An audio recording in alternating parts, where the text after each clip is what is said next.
Un espace pour les sangliers. Alors là, c'est n'importe quoi.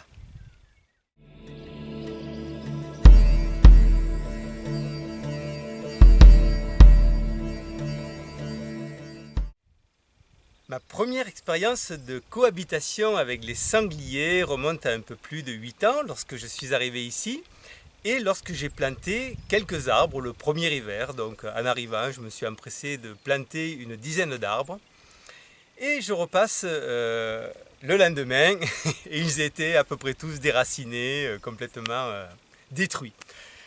Et bon, évidemment, avec des traces de sangliers, c'était les sangliers qui étaient passés par là. Alors là, bon, j'étais pas très content évidemment, donc je les appelle. Salut les copains, ça va pas du tout, là j'ai planté des arbres, vous arrachez tout. Si vous les arrachez, personne n'en profitera, ni vous ni moi, donc c'est pas très malin. Voilà, donc vous pouvez passer sur le terrain, ça me gêne pas, mais ne déracinez pas les arbres.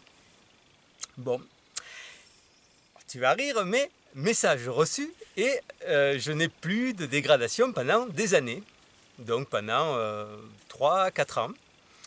Je voyais des traces de sangliers éventuellement au potager l'hiver quand c'était mouillé, donc je voyais les petits sabots là, tac tac tac, mais pas de dégradation. Des fois ils passaient dans les allées du potager, il y avait des carottes, des betteraves de côté et d'autre, ils ne touchaient pas.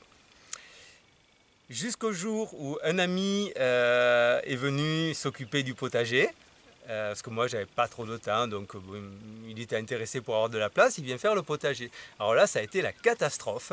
Alors ce qui est intéressant, c'est qu'il ne s'attaquait qu'aux parties qu'il avait fait lui. Donc il semblerait que les sangliers soient assez sensibles à qui s'occupe du potager ou des arbres. C'est une supposition. Toujours est-il que bon, ça l'a complètement découragé après 3 ou 4 tentatives de remettre le potager en route. Après ça, plus de traces non plus, donc là c'est pareil, je leur avais touché 2 mots de l'histoire aux sangliers. Plus de problèmes non plus, donc moi je faisais un tout petit potager, mais ça allait. Jusqu'à l'année d'après, où c'est un couple d'amis qui a pris en charge le potager. Et là, bon, il y a eu à nouveau quelques petits déracinages de plants. Voilà. Et donc ses amis, bon, ils sont restés quelques temps et puis bon, ils sont repartis vers d'autres aventures.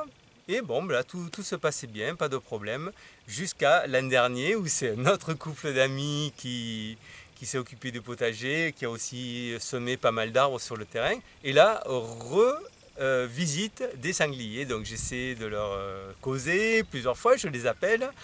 Bon, mais là, ça faisait pas trop de résultats. Donc à un moment donné, avec les copains, on s'est dit, ben, on va leur faire un espace.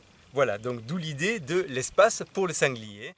Là, Gad et Loïc sont en train de faire la connexion qui va permettre d'irriguer le petit bassinet que leur fait, qui va être entouré de roseaux. Donc il y aura aussi de la paille, ils vont pouvoir gratouiller, se vautrer dans la boue, ils vont être contents.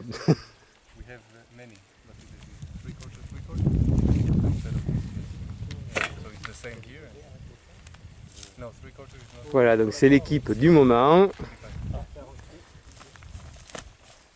Gad, Loïc, Jean-Loup, Yann et Nat qui tient la caméra.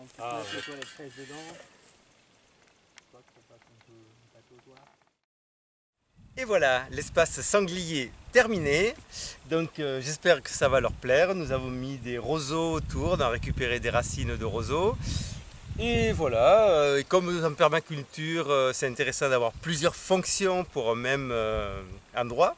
Donc si ça ne sert pas aux sangliers ou lorsqu'il n'y aura pas trop de sangliers, on pourra venir aussi, ça sera sympa pour nous. Un petit coin ombré au milieu des roseaux. Et aussi, d'ici quelques années, on va pouvoir venir chercher des roseaux pour le potager, comme tuteur ou pour la construction. Voilà, on utilise beaucoup les roseaux. Donc, chouette opération. Donc là, ça fait peut-être une semaine qu'on a fait cet espace-là. Et étonnamment, depuis qu'on a fait l'espace, plus de nouvelles des sangliers. On n'a vu aucune trace.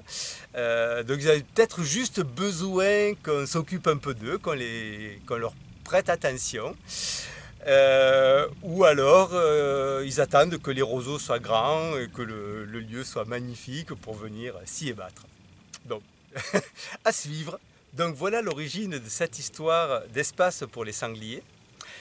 En tout cas, mon expérience, c'est que donc d'une part, suivant qui s'occupe du potager et des arbres, ils vont venir faire des visites ou pas. C'est mon expérience en tout cas. Et puis aussi que,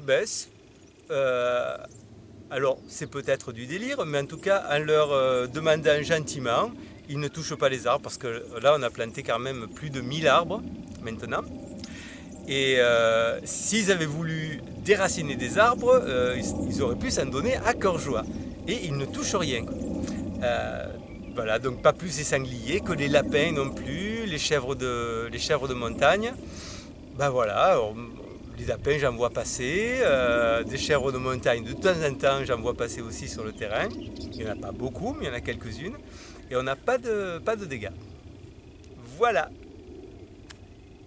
Et belle journée!